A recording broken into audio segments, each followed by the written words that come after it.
한겨울, 눈이 멈추지 않던 밤, 조선의 한 양반가에서 8살 쌍둥이 형제가 사라집니다. 집안 사람들은 묻지 않았고 어른들은 눈을 돌렸으며 계모는 울면서 말합니다. 아이들이 스스로 나간 듯 하옵니다. 그날 이후 집안은 이상해지기 시작합니다.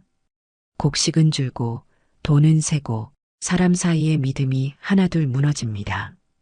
옛말에 이런 말이 있지요. 사람을 버리면 집안이 먼저 버림받는다. 이 이야기는 복수보다 무서운 인과응보, 그리고 결국 정직한 사람만 남는 집안의 말로를 그린 이야기입니다. 계모가 버린 쌍둥이 형제. 그 이야기 지금 시작합니다. 안녕하세요. 사랑방 야담에 오신 여러분 반갑습니다. 항상 건강하세요. 영상 전 구독, 좋아요 눌러주시고 오늘 야담 시작하겠습니다. 옛날 옛적 조선 후기 어느 고을에 윤가라는 제법 이름난 집안이 있었습니다. 대대로 참봉을 지낸 양반 집안으로 고을 사람들은 윤가를 보며 고개를 숙였지요. 그런데 윤가의 가장 윤참봉은 일찍 상처를 하고 말았습니다. 아내를 잃은 슬픔에 한동안 홀로 지내던 그는 결국 새장가를 들었지요. 새로 들어온 계모 박씨는 40이 채 안 된 과부 출신이었습니다. 얼굴은 수려했으나 눈빛은 차가웠지요. 박씨가 안채를 차지하자 집안 분위기가 묘하게 바뀌기 시작했습니다. 윤참봉에게는 전처소생 쌍둥이 아들이 있었습니다. 형의 이름은 성주, 동생의 이름은 성민이었지요. 8살 된 두 아이는 영특하기로 고을에서 소문이 자자했습니다. 그의 겨울은 유난히 추웠습니다. 섣달 20날 한방눈이 내리던 밤이었습니다. 아침이 되자 온 집안이 발칵 뒤집혔지요. 성주와 성민이 흔적도 없이 사라진 것이었습니다. 도련님들이 안 보입니다. 하인들이 온 집안을 뒤졌으나 아이들은 보이지 않았습니다. 방문은 안에서 잠겨 있었고 이불은 차갑게 식어 있었지요. 계모 박씨가 눈물을 뚝뚝 흘리며 나타났습니다. 아이고, 도련님들, 어찌된 일이옵니까? 그녀는 윤참봉 앞에서 무릎을 꿇었습니다. 마마님, 간밤에 무슨 일이라도 있었소? 윤참봉이 다급히 물었지요. 박씨는 고개를 떨구며 말했습니다. 소첩이 어찌 알겠사옵니까? 아이들이 제 발로 나간 것 같사옵니다. 제 발로? 이 추운 겨울밤에? 소첩도 믿기지 않사옵니다만. 박씨의 목소리는 떨렸으나 눈빛만은 이상하리만치 차분했습니다. 마을 사람들이 모여들었습니다. 고을에서 이름난 집안의 아이들이 사라졌다니 모두들 수군거렸지요. 참봉댁 도련님들이 없어졌다더군. 8살짜리 아이들이 어디로 갔겠소? 아무래도 이상하지 않소? 저 새댁이 온 뒤로 집안 분위기가. 사람들은 속삭였습니다. 하지만 누구도 감히 큰 소리로 말하지는 못했지요.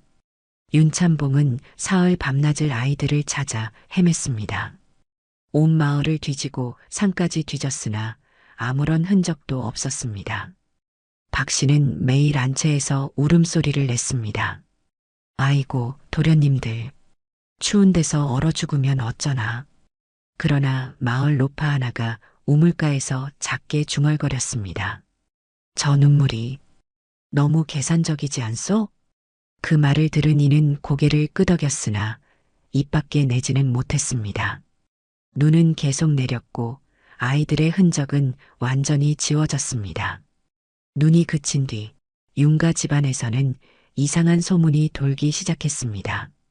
쌍둥이는 원래 집안에 재수가 없다지요. 한 몸에서 나온 두 영혼이라 집안 기운을 갈라먹는다고 하지 않소?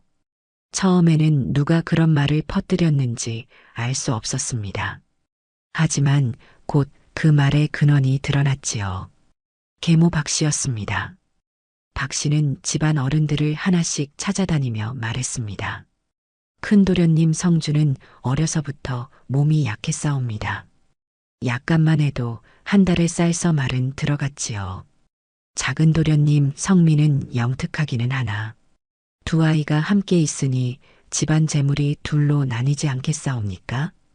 어른들은 고개를 끄덕였습니다. 박 씨의 말에는 묘한 설득력이 있었지요. 더구나 쌍둥이라는 것이 옛말에도 상서롭지 못하다 했사옵니다. 박 씨는 눈물까지 글썽이며 말을 이었습니다. 소첩이 들어온 뒤로 집안에 우환이 끊이질 않았사옵니다. 곡식은 줄고 소는 병들고 이 모두 쌍둥이 때문이 아니겠사옵니까? 집안 큰어른이 한숨을 쉬었습니다. 그래도 참봉의 자식인데 어르신 자식이라 해도 집안을 망치는 자식이라면 달라야 하지 않겠사옵니까? 박 씨의 목소리에는 도끼가 서려 있었습니다. 윤참봉은 갈팡질팡했습니다.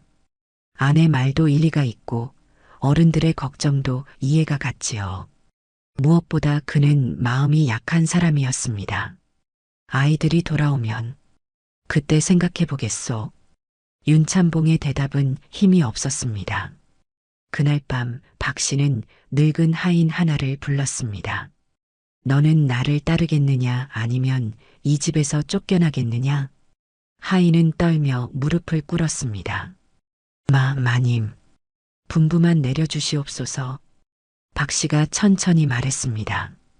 오늘 밤 아이들을 데리고 나가거라. 산 아래 주막 근처에 내려놓고 오면 된다. 쌀 2말과 은전 1잎을 주마. 하인의 얼굴이 하얗게 질렸습니다. 그러나 마님, 도련님들을 말대꾸하느냐? 박 씨의 목소리가 차갑게 식었습니다. 하인은 더 이상 말할 수 없었지요. 그날 한밤중이었습니다. 성주와 성민은 잠결에 누군가 이불을 걷어내는 것을 느꼈습니다. 늙은 하인이 두 아이의 입을 막으며 속삭였습니다. 도련님들, 조용히 하십시오. 따라오십시오. 무슨 일이요? 성주가 작게 물었습니다. 하인은 대답하지 않았지요. 두 아이는 부엌 뒤 문으로 끌려나갔습니다. 눈은 다시 내리기 시작했고 차가운 바람이 살을 에웠습니다. 아저씨, 우리 어디 가는 거요? 성민이 떨리는 목소리로 물었습니다. 하인은 고개를 돌리지 않았습니다. 그저 두 아이의 손을 잡고 산길을 내려갔지요. 한참을 걸어 산 아래 주막 근처에 이르렀을 때 하인이 멈춰 섰습니다. 도련님들, 용서하십시오. 하인의 목소리가 떨렸습니다. 그는 품에서 작은 보자기를 꺼내 바닥에 놓았습니다.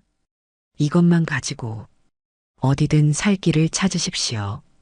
보자기 안에는 떡 몇 개와 동전 몇 잎이 들어 있었습니다. 아저씨, 우리를 버리는 거요? 성주가 물었습니다. 아이의 목소리는 놀랍도록 차분했지요. 하인은 대답 대신 절을 한 번 하고는 돌아서서 달아났습니다. 눈발은 점점 거세졌습니다.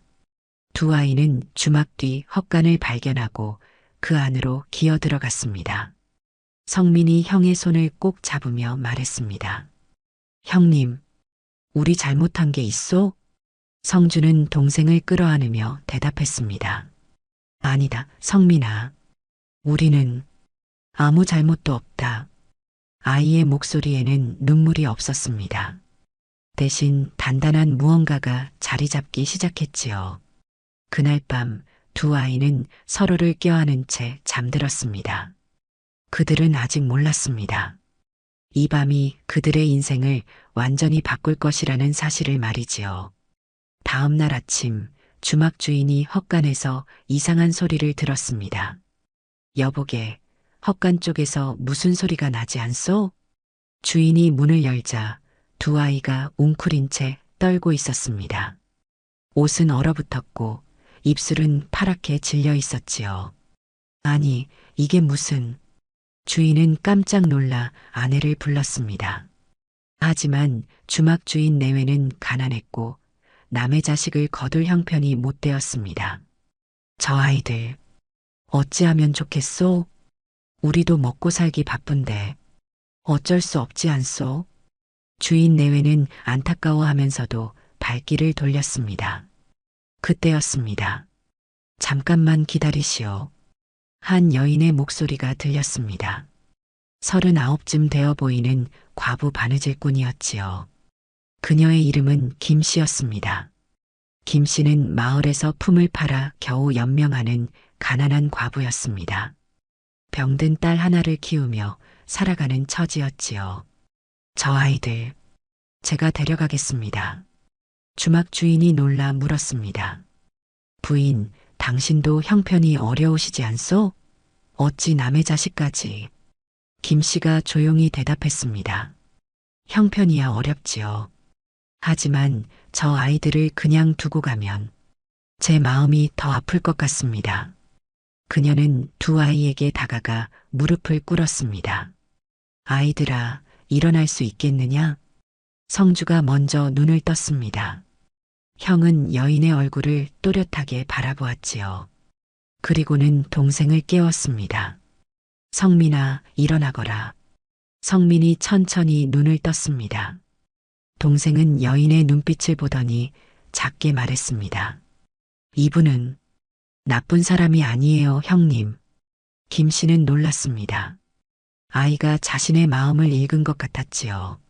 얘들아, 너희 이름이 무엇이냐? 소희는 성주라 하옵고 이 아이는 제 동생 성민이옵니다. 성주의 말투는 8살 아이답지 않게 차분했습니다. 게다가 소인이라는 말을 쓰는 것을 보니 양반집 자식임이 분명했지요. 양반댁 도련님들이 어찌 이런 곳에? 김씨가 묻자 성주가 짧게 대답했습니다. 저희는 버림받았습니다. 아이의 목소리에는 감정이 없었습니다. 오히려 그것이 더 가슴 아팠지요. 성민은 달랐습니다. 동생은 김씨의 치마를 붙잡으며 눈물을 글썽였습니다. 아주머니, 저희가 정말 재수 없는 아이들인가요? 쌍둥이라서 집안 기운을 갈라먹는다고. 김씨는 성민을 끌어안았습니다. 아니란다. 너희는 아무 잘못도 없어. 남의 자식이라도 사람은 사람이다. 그날부터 두 아이는 김씨의 작은 초가집에서 살게 되었습니다. 김씨에게는 11살 된 딸분이가 있었습니다. 분이는 태어날 때부터 다리를 절었지요. 하지만 마음씨는 고왔습니다. 어머니, 이 아이들은 누구예요? 앞으로 우리와 함께 살 동생들이란다. 분이는 두 아이를 반갑게 맞아주었습니다. 처음 며칠간 성주는 거의 말이 없었습니다. 형은 구석에 앉아 무언가를 끊임없이 생각하더군요. 김씨가 걱정스럽게 물었습니다. 성주야, 무슨 생각을 그리 하느냐? 아주머니, 저희를 버린 이유를 알고 싶습니다. 이유? 네. 사람은 이유 없이 움직이지 않습니다. 반드시 뭔가 계산이 있었을 것입니다. 8살 아이의 입에서 나온 말이라고는 믿기지 않았습니다. 반면 성민은 달랐습니다. 동생은 김씨와 분이에게 빠르게 마음을 열었지요. 누나, 다리가 아프지 않아요? 응, 괜찮아. 제가 나중에 크면 꼭 누나 다리 고쳐드릴게요. 형님이 약 만드는 법을 배울 거래요. 성민은 사람의 마음을 읽고 위로하는 재주가 있었습니다. 김씨는 종종 놀라곤 했지요. 성민이는 사람 마음을 참 잘 아는구나. 저는요, 사람 눈을 보면 알 수 있어요. 그 사람이 착한지 나쁜지. 한 달쯤 지났을 때 성주가 김씨에게 말했습니다. 아주머니, 소인이 장터에 나가 심부름을 하고 싶습니다. 아직 어린데 무슨... 아니옵니다. 저희는 이제 먹고 살 방법을 배워야 합니다. 울지 않고 살아남는 법을 말이지요. 김씨는 아이의 눈빛을 보고 놀랐습니다. 그 눈에는 어른 같은 단단함이 있었지요. 성민이는 어찌 생각하느냐? 동생은 형의 손을 잡으며 대답했습니다. 저는 형님이 하자는 대로 할래요. 형님은 언제나 옳으니까요. 두 아이는 서로 다른 재능을 가졌지만 서로를 완전히 믿었습니다. 그날부터 성주는 셈과 글을 더욱 열심히 익혔습니다. 형은 주막 주인에게 빌린 책을 밤새 읽었지요. 성민은 장터에 나가 사람들을 관찰했습니다. 동생은 누가 거짓말을 하는지, 누가 진심을 말하는지 귀신같이 알아맞히더군요. 형님, 저 아저씨는 거짓말하고 있어요. 어떻게 아느냐? 눈이 자꾸 다른 데를 보거든요. 그리고 말할 때 손을 만지작거려요. 성주는 동생의 말을 믿었습니다. 그리고 그 관찰을 기록했지요. 두 아이는 비상하게 머리가 좋았습니다. 하지만 그들은 울지 않았습니다. 대신 서로 손을 잡고 살아남는 법을 배웠습니다. 그리고 마음속 깊은 곳에 언젠가 진실을 밝힐 것이라는 다짐을 품었지요. 윤가 집안에서는 이상한 일이 벌어지기 시작했습니다. 쌍둥이가 사라진 지 석 달쯤 지났을 때였습니다. 곡간지기가 윤참봉에게 말했습니다. 날이 이상하옵니다. 곡식이 자꾸 줄어드옵니다. 줄어든다니? 쥐라도 들었느냐? 쥐 때문이 아니옵니다. 장부와 실제가 맞지 않사옵니다. 윤참봉이 눈살을 찌푸렸습니다. 얼마나 차이가 나느냐? 쌀만 해도 한 달에 서말씩은 빠져나가옵니다. 윤참봉이 곡간을 살피려 하자 박 씨가 재빨리 나타났습니다. 나으리, 그것은 소첩이 처리한 일이옵니다. 부인이? 네, 집안 살림이란 원래 그러한 것이옵니다. 하인들 먹이고 손님 접대하고 장부에 다 적을 수는 없지 않겠사옵니까? 박 씨는 웃으며 넘겼습니다. 윤참봉은 아내의 말에 고개를 끄덕였지요. 하지만 일은 그것으로 끝나지 않았습니다. 석 달 뒤 빚쟁이가 찾아왔습니다. 참봉날이 차용증대로 은자 50냥을 갚아주시오. 무슨 소리요? 내가 언제 돈을 빌렸소? 빚쟁이가 종이 한 장을 내밀었습니다. 거기에는 윤가 차용증이라는 도장이 찍혀 있었지요. 이건 윤참봉이 당황하자 박 씨가 또다시 나섰습니다. 아이고, 그것은 소첩이 급한 일로 잠시 빌린 것이옵니다. 나으리께 말씀드리기 전에 갚으려 했는데. 부인, 이런 일은 미리 말을 해야지. 용서하옵소서. 하지만 이것도 다 집안을 위한 일이었사옵니다. 박 씨는 눈물까지 보이며 말했습니다. 윤참봉은 더 이상 따지지 못했지요. 그런 일이 한두 번이 아니었습니다. 빚은 점점 불어났고 곡식은 계속 빠져나갔습니다. 하지만 박 씨는 매번 집안 살림이 원래 그렇다며 둘러댔지요. 한편 장터에서 심부름을 하던 성주와 성민은 우연히 이상한 장면을 목격했습니다. 그날도 두 아이는 김 씨의 심부름으로 곡식을 사러 갔습니다. 성주는 값을 흥정하고 성민은 사람들의 얼굴을 살피더군요. 형님, 저기 좀 보세요. 성민이 한쪽을 가리켰습니다. 윤가 집안의 하인 하나가 곡식 장수와 은밀히 이야기를 나누고 있었습니다. 윤가 것이 맞소? 그렇소. 마님께서 내어주신 것이요. 성주의 눈빛이 날카로워졌습니다. 형은 동생의 손을 잡고 조용히 가까이 다가갔지요. 얼마나 돼오? 이번에는 쌀 10마리요. 은자 5냥에 넘기겠소. 가격이 터무니없이 싸지 않소? 그러게 말이요. 하지만 마님이 빨리 처리하라고 하시니. 두 사람의 대화를 듣던 성주는 재빨리 기억했습니다. 쌀 10마리면 보통 은자 10냥은 받아야 하는데 절반 가격에 넘기고 있었던 겁니다. 형님, 저 사람들 뭐 하는 거예요? 성민이 작게 속삭였습니다. 성주가 대답했습니다. 집안 곡식을 빼돌리고 있다. 그것도 계모의 지시로 말이다. 그럼 그 돈은 어디로 가는 거예요? 계모 주머니로 들어가겠지. 성주는 침착하게 상황을 판단했습니다. 며칠 뒤 두 아이는 또 다른 장면을 보았습니다. 이번에는 다른 하인이 차용증을 들고 돈을 받는 모습이었습니다.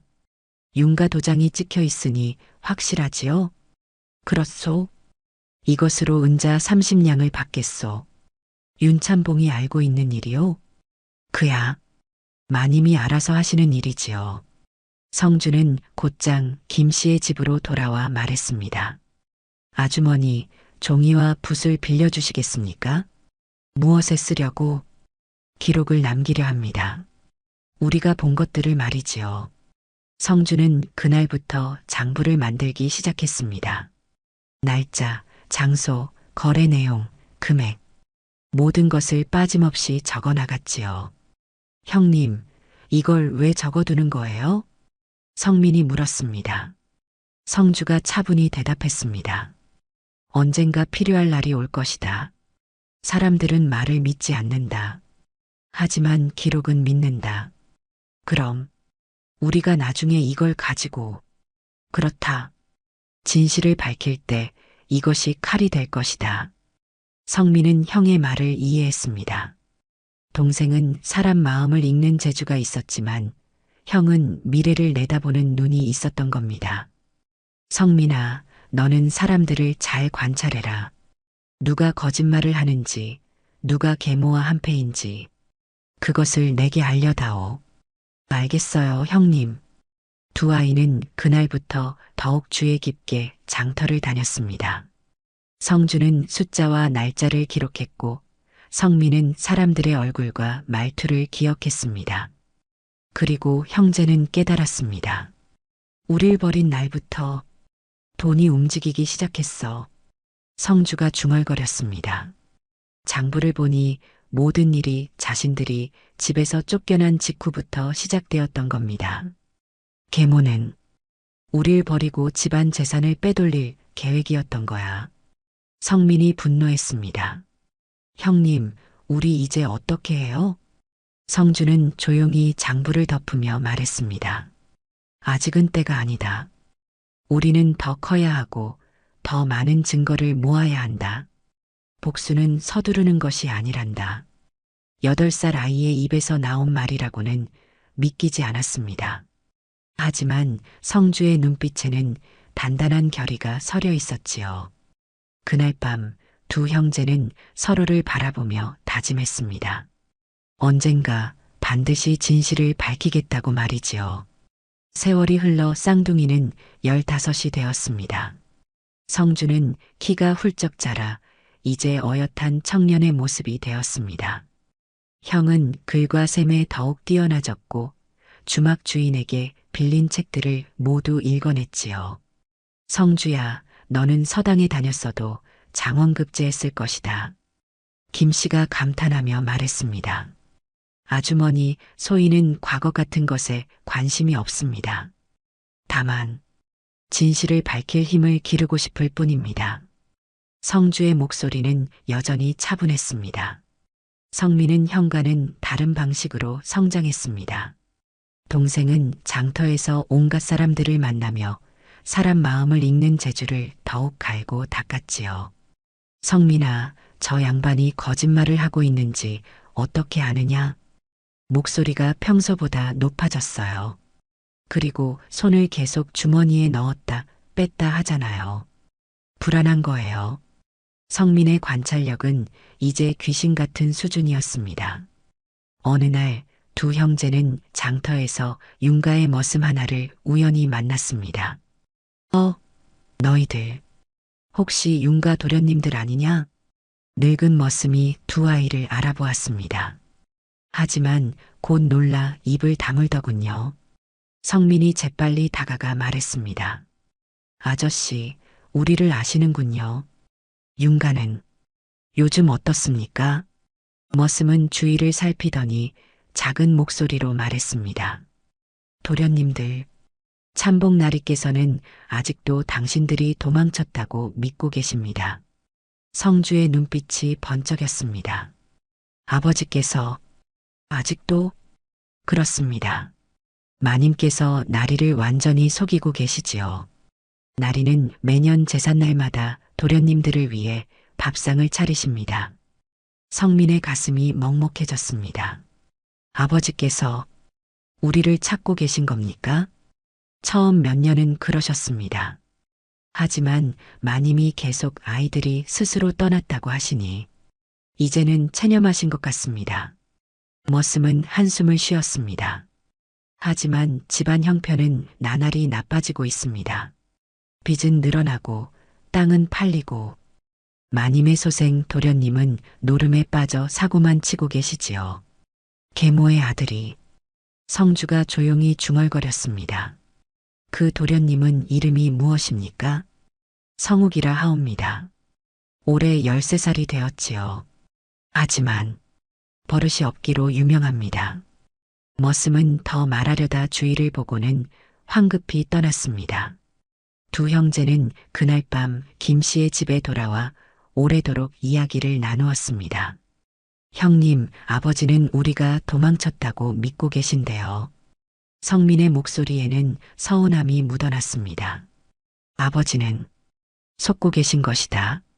성주가 말했습니다. 형의 목소리는 냉정했지요. 그럼 우리 아버지께 진실을 알려드려야 하지 않나요? 아직은 아니다. 왜요? 성주가 동생을 바라보며 말했습니다. 생각해 보아라. 우리가 지금 나타나 계모가 우릴 버렸다고 말하면 누가 믿겠느냐? 우리는 버림받은 아이들일 뿐이다. 증거도 없이 말만 한다면 오히려 우리가 거짓말쟁이가 될 것이다. 성민은 형의 말을 곱씹었습니다. 그리고 고개를 끄덕였지요. 그럼 증거를 더 모아야겠네요. 그렇다. 그리고 우리는 돌아가서 울지 않을 것이다. 성주의 눈빛이 단단해졌습니다.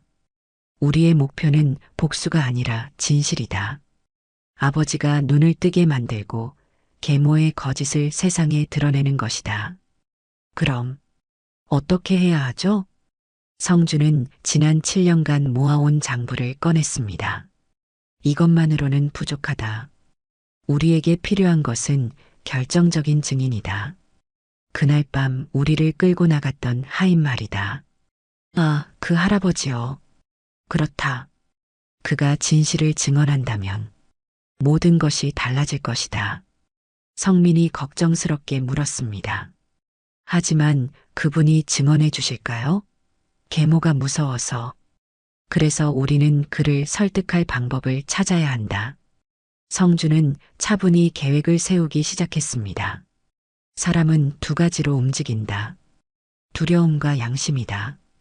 계모는 두려움으로 하인을 움직였다. 우리는 그의 양심을 일깨워야 한다. 형님은 정말 15살이 맞아요? 성민이 감탄하며 물었습니다. 성주가 씁쓸하게 웃었습니다. 우리는 7년 전에 이미 어른이 되어야 했다.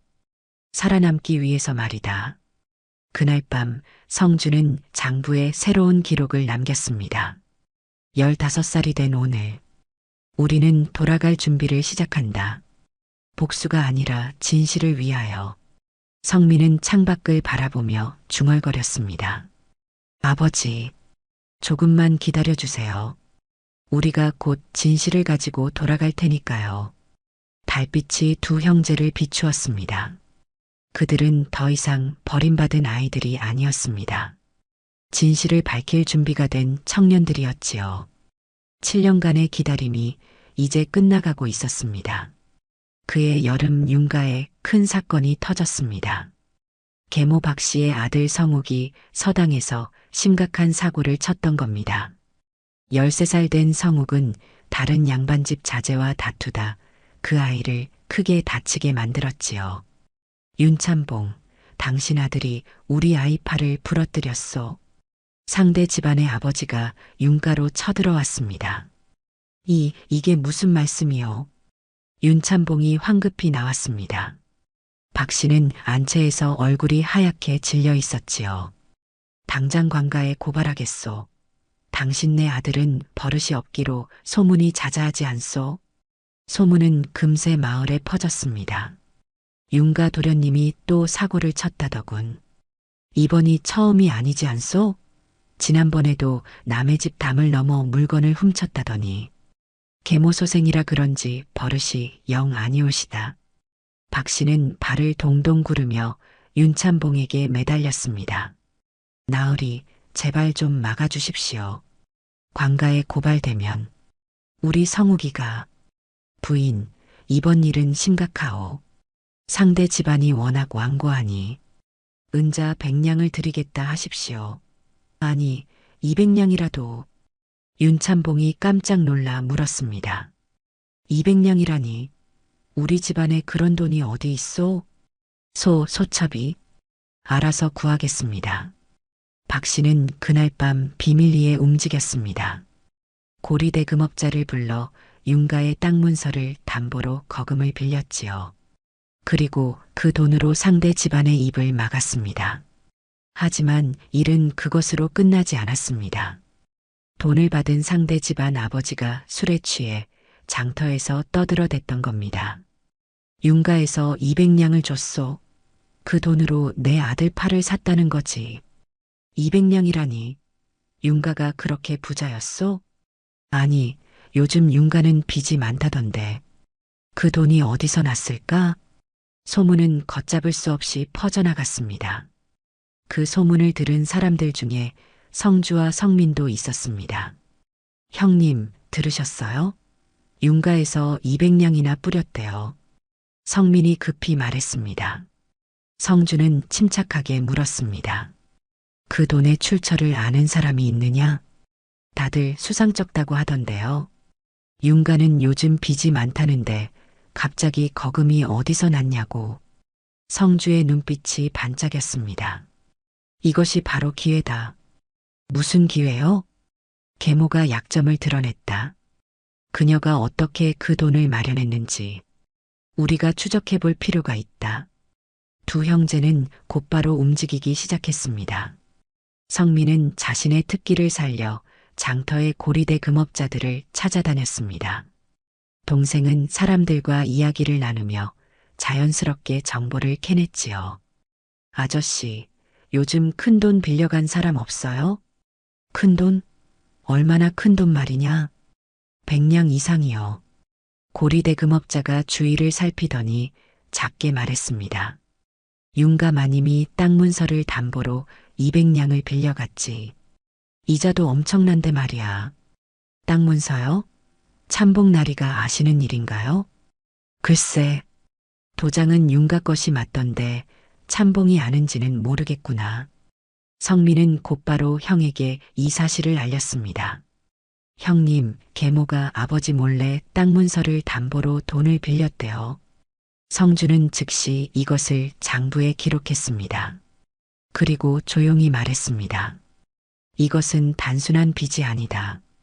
이것은 범죄다. 범죄요? 윤가의 재산은 아버지 것이다. 계모가 아버지 허락도 없이 땅 문서를 담보로 잡혔다면 이것은 횡령이나 다름없다. 성주는 계획을 세우기 시작했습니다. 우리에게 필요한 것은 세 가지다. 첫째, 계모가 빌린 돈의 증거. 둘째, 그 돈을 어디에 썼는지 증거. 셋째, 아버지가 이 사실을 모른다는 증거. 그걸 어떻게 구하죠? 차근차근 하나씩 모으는 거다. 성민이 다시 물었습니다. 형님, 그런데 우리가 이걸 왜 모으는 거예요? 복수하려고요? 성주가 고개를 저었습니다. 아니다. 우리는 복수가 아니라 정의를 세우려는 것이다. 정의요? 그렇다. 계모는 사람을 버렸다. 우리를 말이다. 그럼 이제 그녀도 사람들에게 버림받는 꼴을 보여드릴 것이다. 성주의 목소리에는 차가운 결연함이 담겨 있었습니다. 그날 밤 성민은 형에게 물었습니다. 형님은 화가 나지 않으세요? 우릴 버린 계모한테. 성주가 잠시 침묵했습니다. 그리고 조용히 대답했습니다. 화는 난다. 하지만 화를 내는 것과 복수하는 것은 다르다. 우리가 해야 할 일은 진실을 밝히는 것이다. 그것이 우리를 버린 이들에게 줄 수 있는 가장 큰 벌이다. 성민은 형의 말을 되새겼습니다. 동생은 사람 마음을 읽을 줄 알았지만 형은 사람의 마음 너머를 볼 줄 알았던 겁니다. 한편 윤가에서는 계모 박 씨가 불안에 떨고 있었습니다. 소문이 너무 많이 났어. 혹시 누가 의심하는 건 아닐까? 박 씨는 밤마다 악몽에 시달렸습니다. 꿈속에서 자신이 버린 쌍둥이가 나타나 자신을 노려보더군요. 집안의 금줄이 끊어지기 시작했습니다. 그리고 그 끝에는 진실이 기다리고 있었습니다. 겨울이 다시 찾아왔습니다. 쌍둥이가 버림받은 지 꼭 7년이 되는 해였습니다. 성주는 이제 16이 되었고 장부에는 계모의 제목이 빼곡히 적혀 있었습니다. 하지만 형은 아직도 움직이지 않더군요. 형님, 이제 충분하지 않나요? 이 정도면 성민이 조급해하며 물었습니다. 성주가 고개를 저었습니다. 아직이다. 우리에게 필요한 것은 결정적인 증인이다. 그날 밤 우리를 끌고 나갔던 하인 말이다. 하지만 그분을 어떻게 찾죠? 찾는 것이 아니라 기다리는 것이다. 성주의 말대로 때가 되면 모든 것이 드러나는 법이었습니다. 어느 날 장터에서 놀라운 소식이 들려왔습니다. 윤가의 늙은 하인 박서방이 병들어 누웠다더군. 박서방? 윤가에서 30년을 일한 그 양반 말이오? 그렇소? 이제 얼마 못 산다더이다. 성민이 급히 형에게 달려왔습니다. 형님, 그날 밤 우리를 끌고 갔던 하인이 병들어 누웠대요. 성주의 눈빛이 번쩍였습니다. 드디어 때가 왔구나. 우리 지금 가볼까요? 아니다. 아직은 아니다. 성주는 신중했습니다. 병든 사람을 갑자기 찾아가면 의심을 산다. 우리는 자연스럽게 접근해야 한다.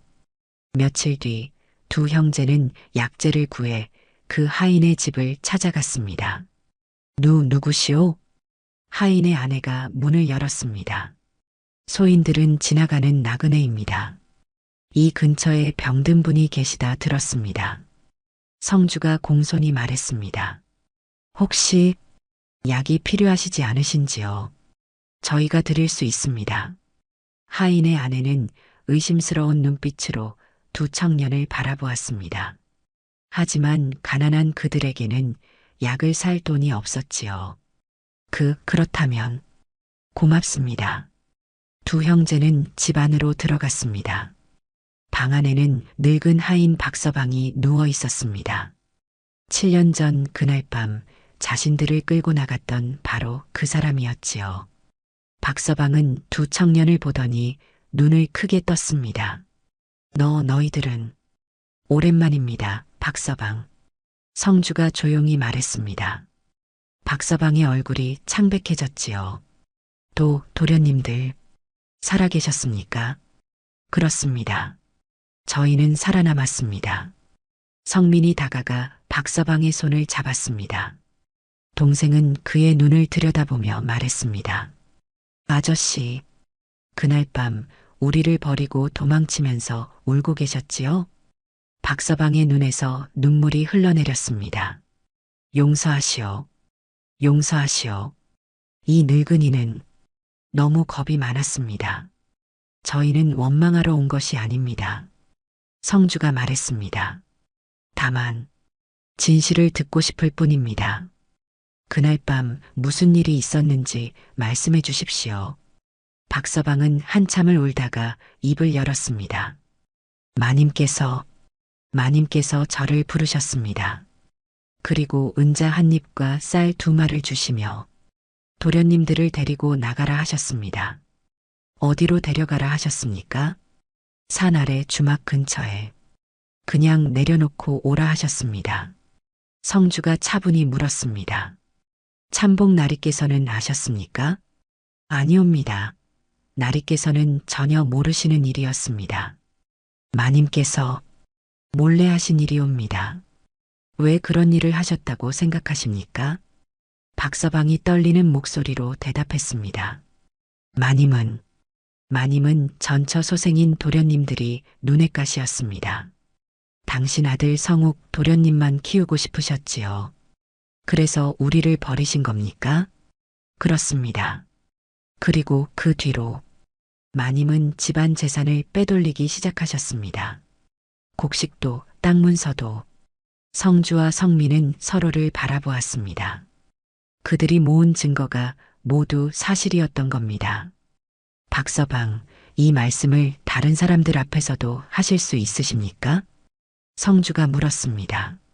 박서방이 고개를 끄덕였습니다. 저는 이제 얼마 못 삽니다. 죽기 전에 이 죄를 씻고 싶습니다.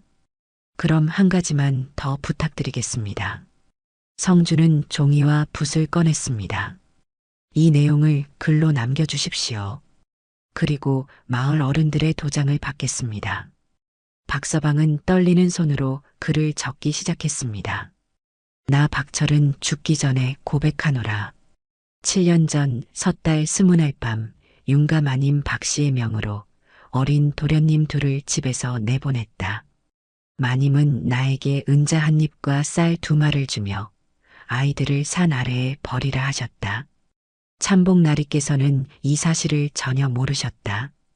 글을 다 쓴 박서방은 자신의 도장을 찍었습니다. 성주는 이 문서를 들고 마을의 훈장과 어른들을 찾아갔습니다. 이것이 사실이요? 훈장이 놀라며 물었습니다. 박서방께 직접 물어보십시오. 그분은 거짓말을 하실 분이 아닙니다. 마을 어른들이 박서방의 집을 찾아갔습니다. 박서방은 어른들 앞에서 다시 한번 모든 것을 고백했지요. 제가 잘못했습니다. 하지만 이것만은 사실입니다. 마님이 시켰습니다. 어른들은 숙연해졌습니다. 그리고 문서에 하나씩 도장을 찍더군요. 이제 이것이 증거가 되겠구나. 성주는 문서를 조심스럽게 간직했습니다. 성민이 형의 손을 잡으며 말했습니다. 형님, 이제 우리 돌아가도 되는 거죠? 성주가 고개를 끄덕였습니다. 그렇다. 이제 칼은 필요 없다. 문서가 칼이 될 것이다. 두 형제는 김 씨를 찾아가 말했습니다. 아주머니, 저희가 이제 가야 할 곳이 있습니다. 김 씨는 눈물을 글썽이며 두 청년을 안았습니다. 너희들 잘 자랐구나. 가거라. 그리고 떳떳하게 진실을 밝혀라. 아주머니, 은혜는 평생 잊지 않겠습니다. 너희가 잘 사는 것이 나에게는 가장 큰 보답이란다. 그날 밤 두 형제는 7년 만에 윤가로 향하는 길을 걸었습니다. 손에는 진실이 담긴 문서가 들려 있었습니다. 이제 복수가 아닌 정의가 시작될 것이었습니다. 윤가의 조상 제삿날이 다가왔습니다. 7년 전 쌍둥이가 사라진 그날도 바로 조상 제삿날을 며칠 앞둔 때였지요. 이번 제사에는 온 친족이 모인다더군. 그렇지. 윤가 큰댁 어른신이 오신다니 집안 대소사를 결정할 중요한 자리가 될 게야. 마을 사람들이 수군거렸습니다. 성주와 성민은 제삿날 아침 일찍 윤가 근처에 도착했습니다. 형님, 떨려요. 성민이 말했습니다. 동생의 손이 차갑게 식어 있었지요. 나도 그렇다. 하지만 우리는 준비되어 있다. 성주가 동생의 어깨를 다독였습니다. 기억해라. 우리는 복수하러 가는 것이 아니라 진실을 밝히러 가는 것이다. 떳떳하게 행동하면 된다. 두 형제는 정오가 될 때까지 기다렸습니다. 제사상이 차려지고 온 친족이 모두 모인 시각이었지요. 윤가 사랑채에는 20명이 넘는 친족들이 앉아 있었습니다.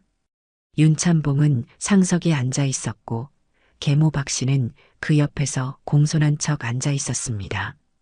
13살 된 성욱은 불만스러운 얼굴로 구석에 앉아 있더군요. 자, 그럼 제사를 시작하겠습니다. 윤참봉이 말했을 때였습니다. 문 밖에서 누군가의 목소리가 들렸습니다. 잠깐만 기다려 주십시오. 모든 사람이 문 쪽을 바라보았습니다. 문이 천천히 열리는 순간 사랑채 앞 모든 이가 숨을 멈췄습니다. 그리고 두 청년이 당당히 들어섰지요. 7년 전 그 어린 쌍둥이 성주와 성민이었습니다. 키가 훤칠하고 의젓한 모습의 성주, 그리고 눈빛이 맑고 또렷한 성민. 두 사람은 한겨울 눈 속에 버려졌던 그 아이들이 맞았지만 이제는 완전히 달라져 있었습니다. 사랑채가 순간 얼어붙었습니다. 저것들은 계모 박 씨의 얼굴이 새하얗게 질렸습니다. 그녀의 손이 떨리기 시작했지요. 윤찬봉은 눈을 크게 뜨고 두 청년을 바라보았습니다. 그의 입술이 파르르 떨렸습니다. 너희는. 성주가 공손히 절을 했습니다. 동생 성민도 형을 따라 깊이 허리를 숙였지요. 아버님, 오랜만입니다. 불효자 성주와 성민이 인사를 올립니다. 성주, 성민, 정말 너희냐? 윤찬봉이 벌떡 일어났습니다. 그의 목소리는 떨렸지요. 친족들이 웅성거렸습니다. 저 아이들이 쌍둥이라더니 7년 전에 사라진 그 아이들 아니요? 도대체 어디서 살고 있었던 거요? 이게 무슨 일인가? 계모 박 씨가 재빨리 나섰습니다. 그녀는 놀란 표정을 감추려 애썼지요. 여보, 저것들은 도망쳤던 아이들입니다. 어찌 감히 제삿날에. 성주가 차분히 말했습니다. 도망쳤다고 하셨습니까? 그렇다. 너희는 제 발로 집을 나갔지 않느냐. 박 씨의 목소리가 떨렸습니다. 하지만 그녀는 억지로 당당한 척했지요. 성민이 한 걸음 앞으로 나왔습니다. 계모님, 저희가 제 발로 나갔다고 하셨지요? 그렇다. 그럼 왜 한겨울밤에 8살짜리 아이들이 집을 나가야 했을까요? 성민의 목소리는 조용했지만 또렷했습니다. 사랑채에 있던 모든 이가 귀를 기울였지요. 친족 중 한 어른이 물었습니다. 찬봉, 이게 대체 무슨 일이요? 아이들이 도망친 게 아니었단 말이요? 윤찬봉이 당황하며 대답했습니다. 저도 그렇게 알고 있었습니다. 성주가 품에서 문서 하나를 꺼냈습니다. 마을 어른들의 도장이 빼곡히 찍힌 종이었지요. 아버님, 그리고 친족 어르신들께 진실을 말씀드리겠습니다. 진실? 네. 저희는 도망친 것이 아닙니다. 버림받은 것입니다. 사랑채가 다시 한번 술렁였습니다. 무슨 소리냐? 박 씨가 소리쳤습니다. 그녀의 얼굴은 이제 창백을 넘어 흑빛이 되어가고 있었지요. 내가 감히 어른을 모함하느냐? 성주는 흔들림 없이 문서를 펼쳤습니다. 이것은 박서방의 증언입니다. 마을 훈장님과 어른들의 도장이 찍혀 있습니다. 윤가의 큰어른이 문서를 받아 읽기 시작했습니다. 나 박철은 죽기 전에 고백하노라. 7년 전 섣달 20날 밤 윤가 마님 박 씨의 명으로. 이것이 사실이요? 성민이 대답했습니다. 박서방은 병들어 누워 계십니다. 죽기 전에 양심의 가책으로 모든 것을 고백하셨습니다. 거짓말이다. 박서방이 그럴 리가 없다. 박 씨가 필사적으로 부인했습니다. 그때 문 밖에서 또 다른 목소리가 들렸습니다. 거짓말이 아니옵니다. 마을 훈장이 들어왔습니다. 그 뒤로 여러 마을 어른들이 따라 들어왔지요. 저희가 직접 박서방에게 들었습니다. 그는 거짓말을 하실 분이 아닙니다. 훈장의 말에 박 씨의 얼굴은 완전히 흑빛이 되었습니다. 성주가 다시 말했습니다.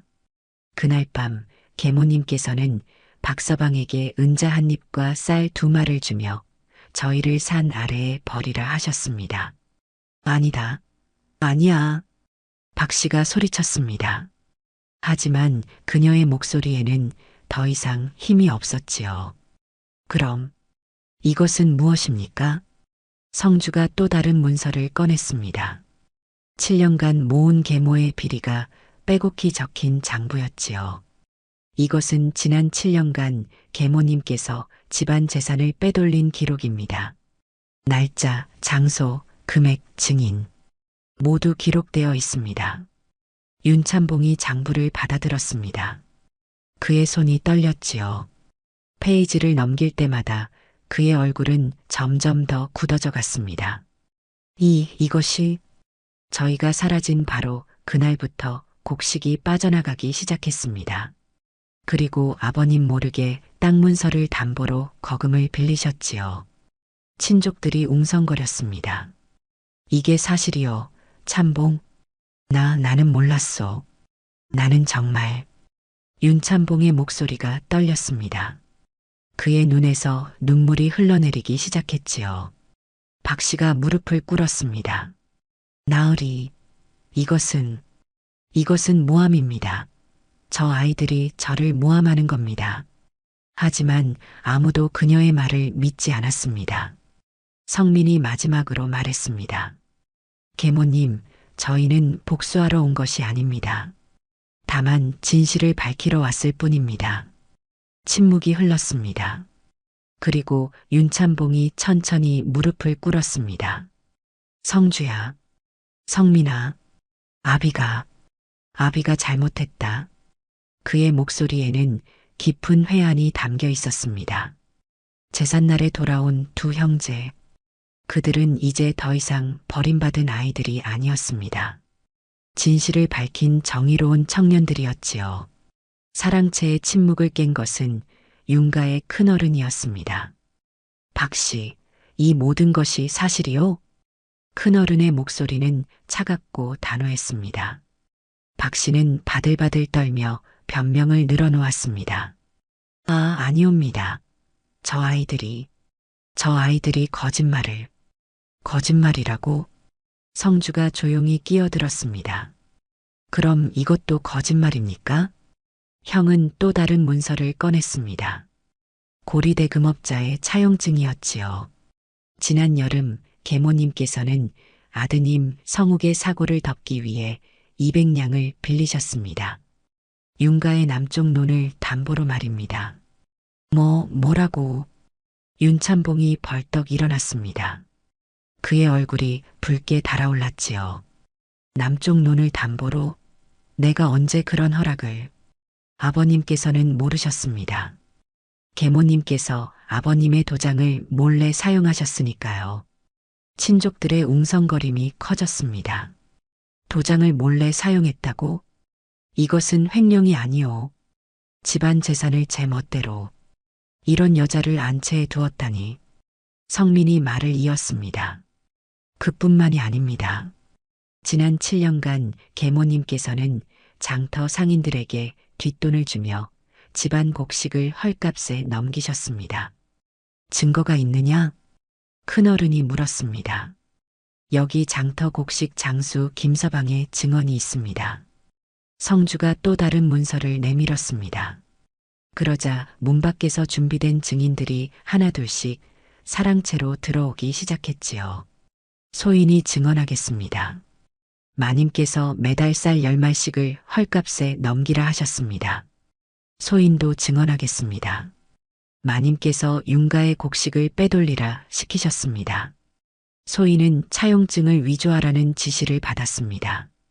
증인들의 말이 이어지자 박 씨의 얼굴은 완전히 흑빛이 되었습니다. 그녀는 이리저리 고개를 돌리며 도망칠 구멍을 찾는 듯 했지요. 이것들이 다 짜고 치는 고스톱이다. 저 아이들이 돈을 주고 시킨 거다. 박 씨가 악을 썼습니다. 성주가 차분히 대답했습니다. 저희가 무슨 돈으로 증인들을 매수하겠습니까? 저희는 지난 7년간 주막 근처에서 품팔이하며 겨우 연명해 왔습니다. 그렇다면 너희는 어떻게 살았느냐? 8살짜리가 어떻게? 과부 김씨라는 분이 저희를 거두어 주셨습니다. 성민의 목소리가 떨렸습니다. 동생의 눈에는 감사의 눈물이 맺혀 있었지요. 아무것도 없는 가난한 분이었지만 저희를 사람으로 대해주셨습니다.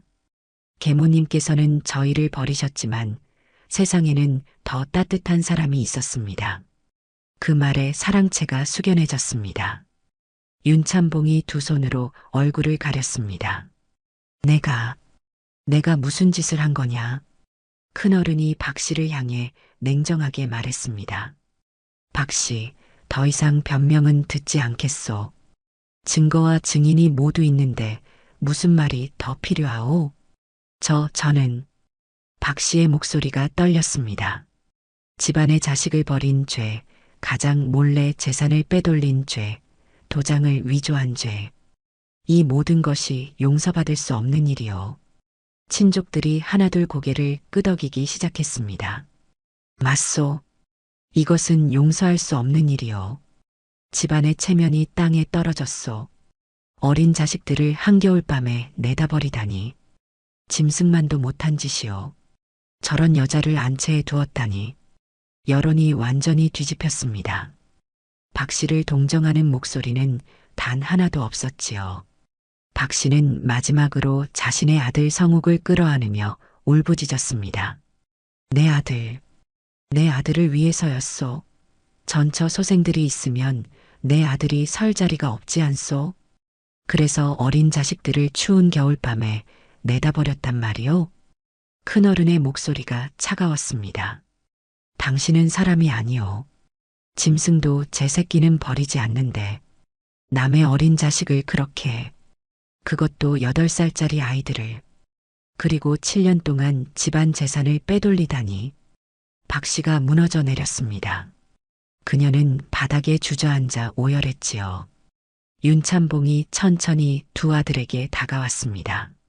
성주야, 성민아, 아버님, 아비가 너희를 지키지 못했구나. 아비가 마음이 약해 눈을 돌렸구나. 윤참봉의 목소리는 떨렸습니다. 그는 두 아들 앞에서 다시 무릎을 꿇었지요. 아비는 용서받을 자격이 없다. 하지만 용서해다오. 아비를 용서해다오. 그의 목소리는 점점 작아졌습니다. 그리고 마침내 흐느끼기 시작했지요. 성주와 성민은 서로를 바라보았습니다. 두 사람의 눈빛에는 복잡한 감정이 담겨 있었습니다. 성주가 먼저 아버지에게 다가가 부축했습니다. 아버님, 일어나십시오. 성주야, 저희는 아버님을 원망하지 않습니다. 아버님도 속으신 것입니다. 성민도 다가와 아버지의 손을 잡았습니다. 아버님, 저희가 돌아온 것은 복수하려는 것이 아니었습니다. 다만 진실을 밝히고 싶었을 뿐입니다. 윤참봉이 두 아들을 끌어안고 울었습니다. 고맙다. 너희가 이렇게 자라줘서 고맙다. 큰어른이 엄숙하게 선언했습니다. 박 씨는 오늘로 이 집에서 쫓겨날 것이요. 집안의 재산은 모두 회수하고 빚은 남은 재산으로 갚을 것이요. 그리고 성욱 도련님은, 친족 중 한 사람이 말했습니다. 성욱은 아직 어리니 교육할 기회를 주어야 하지 않겠소. 하지만 어머니와는 떨어져 지내야 할 것이요. 박 씨가 마지막으로 소리쳤습니다. 이럴 수가. 내 아들을. 하지만 아무도 그녀의 말을 듣지 않았습니다. 친족들은 이미 등을 돌렸지요. 그날 저녁 박 씨는 작은 보따리 하나만 들고 윤가를 떠났습니다. 마을 사람들이 지켜보는 가운데 그녀는 고개를 숙인 채 걸어갔지요. 한때 안채를 차지했던 그 당당한 모습은 어디에도 없었습니다. 저것 봐라. 남의 자식을 버린 대가가 저런 거야. 인과응보로구나. 가장 무서운 벌은 매가 아니라 사람들 사이에서 이름이 지워지는 벌이지. 저렇게 쫓겨나는 것보다 더한 치욕이 어디 있겠소. 마을 사람들의 수군거림 속에서 박 씨의 뒷모습이 저녁 어스름 속으로 사라졌습니다. 가문은 무너졌지만 진실은 밝혀졌습니다. 그리고 그것이 가장 시원한 복수였습니다. 박 씨가 떠난 자리에는 차가운 바람만 불었습니다. 하지만 윤가의 사랑채에는 따뜻한 온기가 돌기 시작했지요. 정의가 승리한 날이었습니다. 박 씨가 떠난 뒤 윤가는 조용해졌습니다. 하지만 그 조용함은 텅 빈 고요함이 아니라 새로운 시작을 준비하는 침묵이었지요. 윤참봉이 두 아들을 불렀습니다. 성주야, 성민아. 아비가 할 말이 있다. 말씀하십시오, 아버님.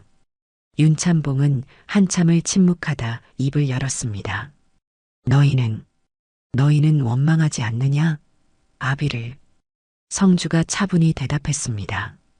원망하지 않는다면 거짓말이겠지요. 하지만 아버님, 저희는 이미 깨달았습니다. 무엇을? 사람은 완벽하지 않다는 것을 말입니다. 아버님도 저희도 모두 약한 사람일 뿐입니다. 성민이 말을 이었습니다. 아버님께서 마음이 약하셨던 것처럼 저희도 처음에는 두렵고 원망스러웠습니다.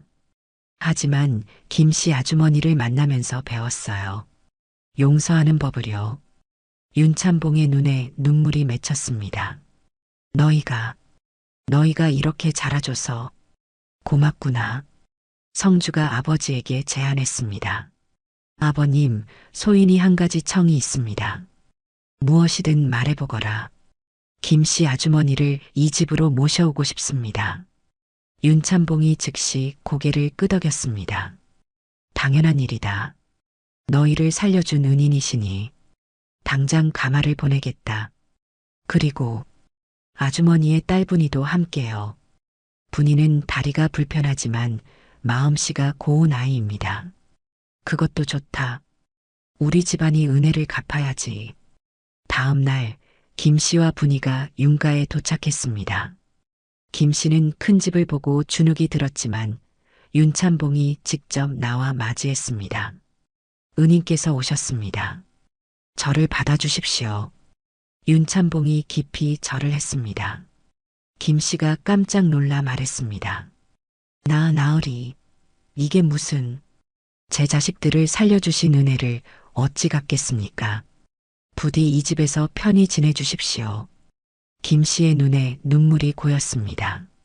제가 무슨 대단한 일을 했다고. 성민이 달려와 김씨의 손을 잡았습니다. 아주머니께서는 저희에게 가장 소중한 것을 주셨어요. 사람으로 대해주신 거요. 분이도 눈물을 흘렸습니다. 오빠들, 이제 정말 집에 돌아온 거예요? 그래, 분이야. 그리고 너도 이제 우리 가족이야. 그날 저녁 온 가족이 함께 저녁상을 받았습니다. 윤참봉, 성주, 성민, 그리고 김씨와 분이까지. 또 구석에는 13살 성욱이 조용히 앉아 있었습니다. 성욱은 어머니가 떠난 뒤 말이 없었습니다. 하지만 가끔씩 성주와 성민을 훔쳐보곤 했지요. 성민이 성욱에게 밥을 건네며 말했습니다. 성욱아, 많이 먹어라. 성욱이 놀라 형들을 바라보았습니다. 형님들, 너는 잘못이 없다. 성주가 조용히 말했습니다. 내가 태어난 것은 내 잘못이 아니다. 그리고 내 어머니가 한 일도 내 책임이 아니다. 하지만 어머니가 형님들을, 우리는 너를 미워하지 않는다. 다만 내가 올바르게 자라기를 바랄 뿐이다. 성욱의 눈에 눈물이 맺혔습니다. 형님들, 고맙습니다. 저도 형님들처럼 되고 싶습니다. 그날 밤 성주는 윤가의 곡간을 정리하기 시작했습니다. 7년간 빼돌려진 곡식과 돈의 기록을 하나씩 확인했지요. 빚이 많이 남았구나. 성주가 한숨을 쉬었습니다. 형님, 어떻게 할 거예요? 성민이 물었습니다. 하나씩 갚아 나가야지. 다행히 농사 지을 땅은 아직 남아있다. 그리고 우리가 일을 하면 된다. 우리가요? 그렇다. 이제 우리는 이 집안의 기둥이 되어야 한다. 성주의 눈빛에는 결연함이 담겨 있었습니다. 그날부터 두 형제는 집안 살림을 일으켜 세우기 시작했습니다. 성주는 장부를 정리하고 빚을 갚을 계획을 세웠습니다. 동생 성민은 장터에 나가 사람들을 만나며 신뢰를 쌓았지요. 윤가 도련님들이 참 의젓하더군. 버림받고도 저렇게 떳떳하게 살다니. 정말 대단한 아이들이야. 아버지를 용서하는 마음씨가 보통이 아니더군. 마을 사람들의 평판도 서서히 바뀌어 갔습니다. 1년이 지났습니다. 윤가는 조금씩 살림이 나아지기 시작했습니다. 빚의 절반을 갚았고 집안 분위기도 밝아졌지요. 성욱도 달라졌습니다. 형들을 보며 배우기 시작한 성욱은 이제 서당에서 모범생으로 소문이 났습니다.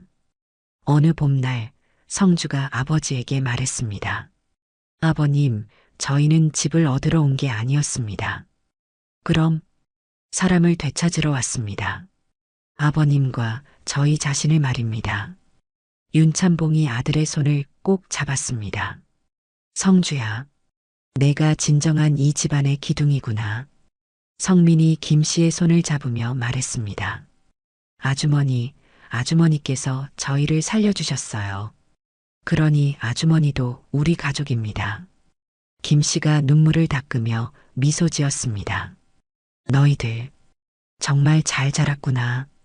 그날 저녁 온 가족이 마당에 둘러앉아 있었습니다. 달빛이 밝게 비추는 밤이었지요. 성주가 하늘을 바라보며 조용히 말했습니다. 집안은 재물이 아니라 사람이 무너뜨리고 사람이 다시 세운다. 그 말에 모두가 고개를 끄덕였습니다. 윤가는 한때 무너졌지만 이제 다시 일어섰습니다. 재물이 아니라 사람으로, 거짓이 아니라 진실로 세워진 집안이었습니다. 그리고 그 중심에는 버림받았지만 굴하지 않았던 두 형제가 있었습니다. 성주와 성민. 그들은 복수 대신 정의를 택했고 원망 대신 용서를 택했습니다. 그것이 진정한 승리였습니다. 달빛은 윤가의 기와를 밝게 비추었고 봄바람은 따뜻하게 불어왔습니다. 새로운 시작이었습니다. 옛말에 백절불굴이라는 말이 있습니다. 어떠한 난관에도 굽히지 않고 이겨나간다는 뜻이지요. 또한 진실은 언젠가 드러나기 마련이고 선한 마음은 결국 보답받는다는 가르침도 있습니다.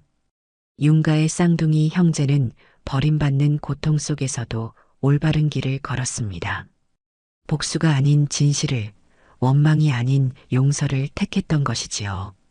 그리고 그들의 선택은 무너진 집안을 다시 일으켜 세웠습니다. 다음 영상을 빠르게 만나보시려면 좋아요와 구독을 눌러주세요. 그럼 더 재미있는 영상으로 찾아뵙겠습니다. 모두 행복한 하루 보내세요.